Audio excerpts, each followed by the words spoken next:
नमस्कार प्रिय दर्शकों, उपस्थित हूं मैं आप सभी के बीच में सूर्य राशि परिवर्तन प्रभाव को लेकर। भुवन भास्कर अपनी वर्तमान मिथुन राशि को छोड़कर चंद्रदेव की साधारण राशि कर्क राशि और जल तत्व की राशि में प्रवेश करने जा रहे हैं। 16 जुलाई को समय रहेगा प्रातःकाल 11:24 जहां पे उनका संचरण 16 अगस्त की शाम तक रहेगा और इसके पश्चात वो अपनी स्वयं की राशि सिंह राशि में प्रवेश कर जाएंगे। प्रिय दर्शकों, सूर्य आत्मा, पिता, उच्च सरकारी पद, मान सम्मान, पद प्रतिष्ठा, आपकी आंखों का तेज, ये सूर्य है। आपके जीवन में कितनी ऊंचाई आपको प्राप्त होगी, कितना मान सम्मान आपको प्राप्त होगा, ये सूर्य से देखा जाता है। जन्म कुंडली में सूर्य अगर बली अवस्था में बैठे हो, भले ही चाहे कुंडली के बाकी 8 ग्रह खराब क्यों ना पड़े हो, कुंडली कितनी भी खराब अवस्था में क्यों ना हो, अकेले अगर सूर्य बली हैं तो जातक को किसी भी तरह की समस्या नहीं आने देते, क्योंकि सूर्य ग्रहों के राजा हैं। सूर्य आत्मविश्वास है। और सूर्य वहीं अगर कमजोर हो तो जातक को नेत्र पीड़ा होती है, हार्ट की समस्या परेशान करती है, पिता के साथ संबंध खराब होते हैं, पिता का स्वास्थ्य कमजोर होता है, मान सम्मान की हानि होती है, किए हुए काम का क्रेडिट नहीं मिलता। ये सूर्य के कमजोर होने की अवस्था है। अब इस बार का जो गोचर है सूर्य का, चूंकि सूर्य हर माह राशि परिवर्तन करते हैं, जिसको हम लोग संक्रांति के नाम से जानते हैं। जैसे मकर संक्रांति होती है ना, तो सूर्य जब मकर राशि में प्रवेश करते हैं तो उसको बोलते हैं मकर संक्रांति। इसी तरीके से एक वर्ष में 12 संक्रांतियां होती हैं, जब सूर्य मेष से लेके मीन राशि पर्यंत प्रत्येक राशि में अलग अलग समय पे प्रवेश करते हैं, जिसको हम लोग ऋतुओं का परिवर्तन भी कहते हैं। तो प्रिय दर्शकों, सूर्य का राशि परिवर्तन इस बार देखने योग्य रहेगा। क्यों? क्योंकि देव गुरु बृहस्पति के साथ सूर्य का तीसरे 11वें का लाभ संबंध बना है, जो कि बहुत बढ़िया है। लेकिन अब इसमें कमी कहां आ रही है? कमी आ रही है सूर्य के ऊपर राहु की दृष्टि का पड़ना। ये ग्रहण योग है। अगर आपकी जन्म कुंडली में भी, व्यक्तिगत जन्म कुंडली में भी इस तरह की स्थिति बनी है, तो आपको थोड़ा सा सावधान रहना पड़ेगा इस गोचर के दौरान। साथ ही साथ शनि के साथ सूर्य का षडाष्टक योग 6वें 8वें का संबंध बन गया है। ये 6वें 8वें का संबंध क्या होता है? देखिए, जब कोई ग्रह, अब मान लीजिए जैसे मैं शनि और सूर्य की बात कर रहा हूं, तो सूर्य इस समय जहां बैठेंगे वहां से शनि कुंडली के 6ठे भाव में चले जाएंगे, 6 घर आगे बैठ जाएंगे। तो ये जो 6ठे 8वें का संबंध है ना, ये ठीक नहीं माना जाता। इसका प्रभाव क्या होता है, दुष्प्रभाव क्या, ये भी समझ लीजिए। इसका अच्छा प्रभाव ये पड़ेगा कि जिन राशियों के लिए यह सूर्य का राशि परिवर्तन अनुकूल है, तो उनके लिए तो बेहद जबरदस्त हो जाएगा। क्यों हो जाएगा? क्योंकि जब शनि किसी ग्रह के साथ 6ठे 8वें का संबंध बनाते हैं, और खासतौर पे सूर्य जैसे ग्रह जो कि क्रूर ग्रह माने जाते हैं, अब किसी क्रूर ग्रह के साथ जब शनि 6ठे 8वें का संबंध बनाएंगे, तो ये उस ग्रह के प्रभाव में वृद्धि कर देंगे, उसके बल में वृद्धि कर देंगे। तो सूर्य का बल अत्यंत बली हो जाएगा। और चूंकि शनि है ही पापक ग्रह, तो इसलिए इस संबंध को खराब तो माना जाएगा, इसमें कहीं कोई दो मत नहीं। लेकिन आने वाले समय में, अभी जब मैं राशियों की चर्चा कर रहा हूं, तो मैं आपको बताऊंगा ये समय, यह काल किस तरह से राशियों के लिए लाभप्रद साबित होगा, या किन के लिए समस्याओं की वजह बनेगा। तो प्रिय दर्शकों, बिना विलंब किए चर्चा को प्रारंभ करते हैं। बात करेंगे राशियों के क्रम में पहली राशि मेष राशि के बारे में। देखिए, मेष राशि के जातकों के लिए अगर हम देखें तो सूर्य का गोचर आपकी राशि से चौथे घर में होने जा रहा है। अब चौथा घर आपकी माँ का भाव है ना, तो एक तो माता के स्वास्थ्य में कमी आएगी, इससे बचा नहीं जा सकता, क्योंकि राहु की दृष्टि भी सूर्य पर पड़ रही है। आपको अगर हार्ट की समस्या पहले से है, तो हार्ट की समस्या आपकी बढ़ सकती है। इस चीज का आपको ध्यान देना रहेगा। चिकित्सकीय परामर्श की जरूरत यहां पड़ेगी। पिता के साथ, क्योंकि सूर्य पिता के भी कारक है, तो पिता के साथ मतभेद ना हो, पिता के स्वास्थ्य में कोई दिक्कत ना आए, इस चीज का भी आपको ध्यान देना है। बाकी विदेश यात्रा में अगर आप जाना चाहते हैं, घर से दूर रह के काम करना चाहते हैं, तो वो उसके लिए समय बढ़िया है। पैतृक संपत्ति का लेन देन करना चाहते हैं, उसके लिए समय बढ़िया है। आर्थिक दृष्टिकोण से समय आपके लिए अच्छा है। कार्यक्षेत्र में भी कोई विशेष दिक्कत नहीं है, चीजें आपकी बेहतर है। विद्यार्थियों के लिए गोचर बहुत अच्छा है। जो विद्यार्थी प्रतियोगिता परीक्षा की तैयारी कर रहे हैं या विदेश जाकर के पढ़ना चाह रहे हैं, घर से दूर जाके पढ़ना चाह रहे हैं, उनके लिए समय बहुत अच्छा है। तो इस गोचर काल के दौरान आपको व्यर्थ के धन के खर्च से बचाव करना है, माता के स्वास्थ्य, पिता के स्वास्थ्य का ध्यान देना है, माता पिता के साथ अनबन ना हो इस चीज का ध्यान देना है, बेवजह घर में कलह ना हो इस चीज का ध्यान देना है। अब उपाय के रूप में भुवन भास्कर भगवान सूर्य नारायण को अर्घ्य प्रदान करिए, गायत्री मंत्र का जप करिए, यह गोचर, यह काल शांति से बीत जाएगा। वृषभ राशि, आपके लिए सूर्य का गोचर तीसरे भाव में होने जा रहा है, अत्यंत श्रेष्ठ और शुभ संकेत। तीसरे में सूर्य कारक होते हैं क्योंकि तीसरा भाव पराक्रम का भाव है और सूर्य ग्रहों के राजा है। और जब राहु के साथ ये, चूंकि राहु आपकी कुंडली में लाभ भाव में बैठा है, शनि दशम भाव में बैठे हैं, तो जब इन दोनों के साथ ये योग बने और गुरु आपकी राशि बनी संचरण कर रहे हैं मंगल के साथ, मंगल का राशि परिवर्तन अभी मैंने कुछ दिन पूर्व ही बताया है, तो यह स्थिति, यह काल जबरदस्त धनदायक स्थिति उत्पन्न करेगी। आपको हर क्षेत्र में सफलता मिलेगी, ऐसा कोई क्षेत्र नहीं जिसमें आपको सफलता ना मिले। भाग्य में वृद्धि, पुरुषार्थ में वृद्धि, पिता का स्वास्थ्य अगर गड़बड़ हो गया था या पिता के स्वास्थ्य में कमी आ गई थी तो उसमें राहत मिलती हुई दिखाई दे रही है। योजनाएं आपकी सारी सफल होती चली जाएंगी, धन लाभ के एक से ज्यादा रास्ते बनेंगे।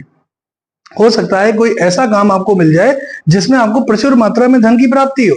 पैतृक संपत्ति को बेचना चाहते हैं, पैतृक संपत्ति को बेच करके नई संपत्ति खरीदना चाहते हैं, यह समय उसके लिए बहुत बढ़िया है।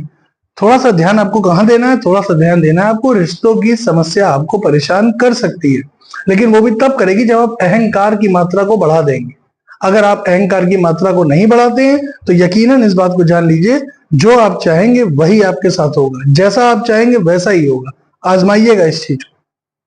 उपाय के रूप में कुछ विशेष नहीं, भुवन भास्कर को अर्घ्य प्रदान करिए, गायत्री मंत्र का जप करिए, पिता का सम्मान करिए।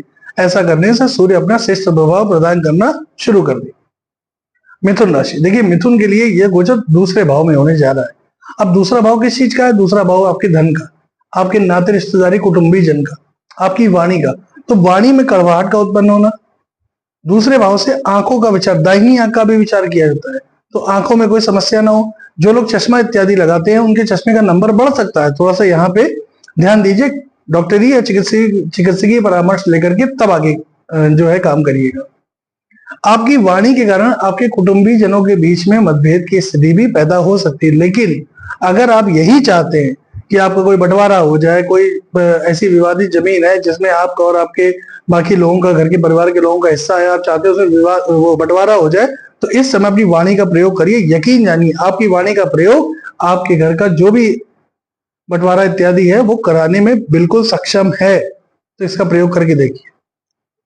पिता के स्वास्थ्य का आपको ध्यान रखना, आंखों और हड्डियों की समस्या ना हो इस चीज का भी आपको ध्यान देना है। यहाँ सावधानी बरतनी, वाहन आपको बहुत सावधानी से चलाना है, सचेत रहिएगा, सतर्क रहिएगा, सावधान रहिएगा। बाकी चीजें ठीक है, ऐसी कोई ज्यादा दिक्कत वाली बात नहीं है, चीजें आपके पक्ष में भी आएंगी और बेहतर भी होंगी।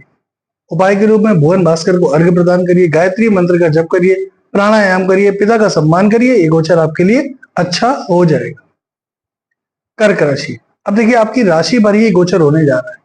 अब सूर्य आपकी कुंडली में धन भाव के स्वामी होकर के जब राशि पर गोचर करेंगे तो ये महाधनी योग का निर्माण करेंगे, इसमें कहीं कोई दो मत नहीं। लेकिन चूंकि राहु के साथ दृष्टि संबंध है और शनि के साथ षडाष्टक योग है, तो यहाँ पे ये चीजें विपरीत भी कर सकते हैं। भाग्य में आपकी वृद्धि होगी, इसमें कहीं कोई दिक्कत नहीं है, लेकिन धन जो आएगा, धन का लाभ तो होगा, लेकिन धन संचित नहीं होगा, धन बेवजह की चीजों में खर्च होगा। जीवन साथी के साथ मतभेद हो सकता है, जीवन साथी के साथ में या जीवन साथी के स्वास्थ्य में समस्या आ सकती है, आपका क्रोध बढ़ सकता है, आपका अहंकार जागृत हो सकता है, छोटी चीजों के लिए आपको बेवजह संघर्ष करना पड़ सकता है। जो चीजें आसानी से मिल सकती है उसको वैसे ना करके लाइन चेंज करने की वजह से, शॉर्टकट लेने के चक्कर में आप बेवजह के काम कर सकते हैं। किसी भी तरह के गैर कानूनी काम में आपको नहीं पड़ना है, दूर रहना है। मांसाहार और मद्यपान अगर आप करते हैं तो कृपा करके उसको छोड़ दीजिए या कुछ दिनों के लिए बंद कर दीजिए, वो आपके लिए बहुत अच्छा रहेगा। देखिए सूर्य क्या है? सूर्य जगत की आत्मा है, तो पिता का सम्मान करिए, अपनी आत्मा को शुद्ध करिए, तंत्र मंत्र, पूजा पाठ, नाम जप, मंत्र जप, ये सब करिए। भुवन भास्कर को अर्घ्य प्रदान करिए, गायत्री मंत्र का जप करिए, पिता का सम्मान करिए। फिर देखिए गोचर खराब हो जाए तो बताइएगा, श्रेष्ठ लाभ प्राप्त होगा। सिंह राशि, आपके लिए थोड़ा सा समय संयम बरतने के लिए है। क्यों आया है? क्योंकि सूर्य आपके राशि के स्वामी होके और आपके 12वें घर से गोचर करेंगे। अब 12वें में सूर्य क्या करता है? 12वां घर किस चीज का है? तो व्यय का भाव है, व्यय, बेवजह का व्यय, व्यर्थ का व्यय। ये 12वां घर है। 12वें घर से जब सूर्य का गोचर होगा तो पिता के स्वास्थ्य में आपको बहुत ध्यान देना है, बहुत ज्यादा ध्यान देना है। दूसरी चीज, धन के खर्चों पे ध्यान दीजिए। बेवजह अपना पैसा बर्बाद मत करिएगा, क्योंकि ये समय व्यर्थ के खर्चे कराएगा। तो धन के खर्चों पे ध्यान दीजिए, व्यर्थ के दिखावे से बचिए। मान सम्मान की हानि हो सकती है, तो जो भी बोलिए सोच समझ के बोलिए। आंखों का ध्यान दीजिए, हड्डियों का ध्यान दीजिए। नौकरी में बेवजह अपने सीनियर से, अपने बॉस से, अपने उच्च अधिकारियों से बेवजह की बहस, तर्क, वाद विवाद ना करें। इस समय शांत रहें। किसी भी तरह की गैर कानूनी और अनैतिक काम को भूल कर भी ना करें। हाँ, एक चीज आपके पक्ष में जा रही है, रोग, शत्रु और ऋण, इनसे आपको मुक्ति मिलती हुई हालांकि दिखाई दे रही है। तो सिंह राशि के सभी जातक भुवन भास्कर को अर्घ्य प्रदान करें, गायत्री मंत्र का जप करें, पिता का सम्मान करें, और देर तक सोने की अगर आदत है तो उसको आज के आज त्याग दीजिए। कन्या राशि, कन्या राशि के सभी जातकों के लिए गोचर अति उत्तम, अत्यंत श्रेष्ठ है। धन, मान सम्मान, यश, कीर्ति, उच्च सरकारी पद, यानी अगर आप सरकारी नौकरी में है तो आपकी पद प्रतिष्ठा बढ़ सकती है, आपका प्रमोशन किया जा सकता है, अच्छे पद आपको दिए जा सकते हैं। संतान पक्ष की उन्नति होती हुई दिखाई दे रही है। जीवन साथी के साथ विशेष सहयोग आपको प्राप्त हो रहा है, इसमें कहीं कोई दिक्कत नहीं। लेकिन दो पॉइंट है जिसपे आपको ध्यान देना है। पहला पॉइंट, पंचम भाव पर सूर्य की दृष्टि, सूर्य में तेज होता है, तो पंचम भाव में दृष्टि डालेंगे तो प्रेम संबंधों में उतार चढ़ाव, पेट में जलन इत्यादि की शिकायत आपको परेशान कर सकती है। गर्भवती महिलाएं जो हैं वो शुरुआती चरण में हो चाहे अंतिम चरण में हो, उनको थोड़ा सा ध्यान देना, क्योंकि सूर्य जो है ना ये गर्भ खराब करा देते, तो इसलिए पेट की समस्याओं का ध्यान दें। अगर डॉक्टर से कोई परामर्श लेनी है तो बिल्कुल लें, और उन्हीं के बताए हुए रास्ते पे चले तो आपको लाभ होगा। बाकी इस गोचर को और अच्छा बनाना है, भुवन भास्कर को अर्घ्य प्रदान करिए, गायत्री मंत्र का जप करिए, प्राणायाम करिए। हो सके तो रविवार के दिन गुड़ का दान कर दीजिएगा, या नमक का त्याग उस दिन कर दीजिएगा। नमक मत खाइएगा, मीठा भोजन करिएगा, इससे आपको लाभ होगा। कन्या राशि के बाद बारी आती है तुला राशि। देखिए, तुला के लिए तो जग विदित है कि ये समय ठीक नहीं है। जब मैंने शनि की वक्री होने के बारे में बताया था तो भी मैंने चर्चा की थी, मंगल के बारे में बताया था तो भी मैंने चर्चा की थी। लेकिन अब जब सूर्य का राशि परिवर्तन हो रहा है तो वो इनके लिए एक बड़ी राहत लेकर के आ रहा है। दशम भाव से गोचर हो रहा है, जहां सूर्य दिग्बली होते हैं। अब जब दशम से सूर्य दिग्बली होंगे तो ये आपके कष्टों से आपको राहत देंगे, आपको एक बहुत अच्छा अनुभव फील होगा, कार्यक्षेत्र आपका उत्तम हो जाएगा, धन लाभ के रास्ते बनते हुए दिखाई देंगे। अगर आप सरकारी नौकरी में हैं तो आपको विशेष लाभ होता हुआ दिखाई दे रहा है। नई नौकरी के लिए अगर आप प्रयास करें तो नई नौकरी प्राप्त हो रही है। नया व्यापार आप शुरू करना चाह रहे हैं, उसके लिए सही समय है, नया व्यापार आपको प्राप्त होता हुआ चला जाएगा, नया व्यापार में आपको लाभ होगा। धैर्य के साथ काम करिएगा तो चीजें आपके पक्ष में आ जाएंगी। कोई कोर्ट केस चल रहा है, कोई मुकदमेबाजी का मैटर चल रहा है, उसमें आपको राहत मिलती हुई दिखाई दे रही है। राहत का समय चल रहा है, इस समय का लाभ उठाइए। भुवन भास्कर को अर्घ्य प्रदान करिए, गायत्री मंत्र का जप करिए, रविवार के दिन प्रातः काल गुड़ का दान करिए, इससे आपको और लाभ होगा। वृश्चिक राशि, वृश्चिक राशि के लिए भाग्य भाव नवम भाव से गोचर होने जा रहा है। पिता का सुख, पिता से सुख, पिता के द्वारा अगर पिता का स्वास्थ्य खराब हो गया तो उसमें राहत मिलती हुई दिखाई दे रही है। भाग्य का साथ आपको मिल रहा है, पुरुषार्थ आपका बढ़ेगा, पराक्रम आपका बढ़ेगा, मेहनत आप ज्यादा से ज्यादा करेंगे, धन लाभ के प्रबल योग बनेंगे, मान सम्मान में वृद्धि होगी। तीर्थ यात्रा करना चाह रहे हैं बिल्कुल कर सकते हैं, धर्म कर्म से जुड़े कार्य करना चाह रहे हैं, ये समय अत्यंत श्रेष्ठ है, इसका लाभ उठाइए। ध्यान देना है स्वास्थ्य का, थोड़ा बहुत ध्यान देना, और गैर कानूनी काम से आपको दूर रहना है। ये दो चीजें अगर आपने संभाली तो ये गोचर आपको सब कुछ देके जाएगा। भुवन भास्कर को अर्घ्य प्रदान करिए, गायत्री मंत्र का जप करिए। देर तक सोने की आदत है तो उसको छोड़ दीजिए, आपको निश्चित लाभ होगा। अगली राशि है धनु। देखिए, धनु के लिए गोचर बहुत अच्छा नहीं है, क्योंकि अष्टम भाव से हो रहा है। अब अष्टम भाव में आकस्मिक चीजों का भाव है, गुप्त चीजों का भाव है, ठीक है ना। तो आंखों और हड्डियों की समस्या का बहुत ध्यान दीजिए। गाड़ी चलाते हैं सावधानी से चलाइए, स्पीड में स्टंट ड्राइविंग मत करिए। पिता के स्वास्थ्य का सबसे ज्यादा ध्यान दीजिए, क्योंकि राहु की दृष्टि भी पड़ रही है, तो पिता के स्वास्थ्य का ध्यान दिया। अगर पिता आपके हार्ट के रोगी हैं तो आपको बहुत सचेत रहना है इस गोचर में, तो इस चीज का आपको बहुत ध्यान देना है, ठीक है। साथ ही साथ व्यर्थ के वाद विवाद से आपको दूर रहना है। थोड़ा सा इस गोचर को संभालिएगा, गैर कानूनी काम मत करिएगा, मांसाहार मद्यपान मत करिएगा। उपाय के रूप में भुवन भास्कर को अर्घ्य दीजिएगा, गायत्री मंत्र का जप करिएगा, पिताजी का सम्मान करिएगा। साथ ही साथ रविवार के दिन गुड़ का दान कर दीजिएगा प्रातःकाल। वैसे हालांकि धनु वालों को गुड़ का दान नहीं करना चाहिए, लेकिन चूंकि गोचर में ही स्थिति थोड़ी सी गड़बड़ चल रही है, तो इस समय पे आप गुड़ का दान कर सकते हैं। तो रविवार के दिन गुड़ का दान करिए, गाय को खिला दीजिएगा थोड़ा सा गुड़, इससे काफी हद तक आपको राहत मिल जाएगी। मकर राशि की बात करें तो मकर के लिए भी ये गोचर कोई बहुत अच्छा है ऐसा मैं नहीं कह सकता। पंच सप्तम भाव से जब सूर्य गोचर करेंगे तो ये क्या करेंगे, सबसे पहले तो जीवन साथी के साथ अहंकार की वृत्ति ले आएंगे। मतलब आपका अहंकार जागृत होगा, जिसकी वजह से जीवन साथी के साथ मतभेद मनमुटाव की स्थिति बनेगी। और वही स्थिति आपके पार्टनरशिप के व्यापार में, अगर आप मान लीजिए पार्टनरशिप का व्यापार करते हैं किसी के साथ, आपके मित्र के साथ किसी के साथ पार्टनरशिप है, तो वहां भी आपका ईगो क्लैश होगा, जिसकी वजह से मतभेद की स्थिति बन सकती है। बना बनाया रिश्ता टूटने की नौबत आ जाएगी, तो ऐसा कुछ मत करिएगा। क्रोध को नियंत्रण रखिए, सो बोलिए तो सोच समझ के बोलिए, बेवजह उल्टा सीधा मत बोल दीजिएगा किसी को, जिससे कि लड़ाई झगड़े वाद विवाद की नौबत आ जाए। तो इस चीज का आपको ध्यान देना पड़ेगा। हाँ, बाकी रही बात धन की, तो धन आएगा, धन टिकेगा, यहाँ कोई दिक्कत नहीं है, पैसा आएगा। नौकरी वोकरी आपकी है तो बहुत अच्छी चलेगी, उसमें कोई दिक्कत नहीं आ रही। दिक्कत आ रही है आपके अहंकार वाले पार्ट, तो यहाँ संभालिए। भुवन भास्कर को अर्घ्य प्रदान करिए, गायत्री मंत्र का जप करिए, प्राणायाम करिए, ठीक है ना। साथ ही साथ रविवार के दिन गुड़ का दान करिए। ऐसा करने से गोचर शांति से बीत जाएगा। कुंभ राशि बहुत अच्छा है, बहुत ही अच्छा है गोचर। षष्ठ भाव से होने जा रहा है, रोग शत्रु ऋण तीनों से मुक्ति। प्रतियोगिता परीक्षा की जो बच्चे तैयारी कर रहे हैं उनके लिए जबरदस्त, यकीन जानिए, ट्राई करके देखिए, आजमाइए इस चीज को। अगर कोई प्रतियोगिता परीक्षा 16 जुलाई से 16 अगस्त के बीच में पड़ रही है, तो यकीन जानिए आपका झंडा गड़ने वाला है वहां पे। समस्याओं से मुक्ति, कार्यक्षेत्र आपका उत्तम, नया व्यापार, नई नौकरी, कुछ भी ज्वाइन कर सकते हैं, कोई दिक्कत नहीं है। समय अनुकूल, इसका भरपूर लाभ उठाइए। धन आगमन के नए रास्ते बनते हुए दिखाई दे रहे हैं। कोई ऐसा पैसा जो आपका बहुत दिन से फंसा पड़ा था कहीं पे, वो निकलता हुआ दिखाई दे रहा है। कोर्ट कचहरी मुकदमेबाजी कोई चल रही थी, उसमें आपकी जीत होती हुई दिखाई दे रही है। ये गोचर आपके लिए अत्यंत श्रेष्ठ और शुभ होने जा रहा है। बस ध्यान का रखना है, वाहन चलाने में आपको बहुत सावधानी बरतनी है। यहां चूकेंगे दिक्कत में पड़ जाएंगे। ये पार्ट आपने संभाला, चीजें आपके पक्ष में आ गई। भुवन भास्कर को अर्घ्य प्रदान करिए, गायत्री मंत्र का जप करिए, रविवार को गुड़ का दान करिए, चीजें बेहतर। अब अंतिम राशि की बात करते हैं, जो कि है मीन राशि। मीन के लिए पंचम भाव में गोचर होने जा रहा है। अब देखिए, मीन राशि के जातकों के लिए सूर्य षष्ठ भाव यानी कि रोग भाव के स्वामी होते हैं। तो जब पंचम भाव में गोचर करेंगे तो ये संतान को स्वास्थ्य संबंधी समस्याएं दे सकते हैं। एक दूसरा, गर्भवती महिलाएं जो है उनका शुरुआती समय है या अंतिम चरण है, तो उनको बहुत सावधान रहना, क्योंकि पंचम से ही सूर्य गोचर कर रहे हैं और राहु की दृष्टि पड़ रही है। तो आपको विशेष सतर्क, सचेत और सावधान रहना है। अपने आप को संभालिएगा यहाँ पे।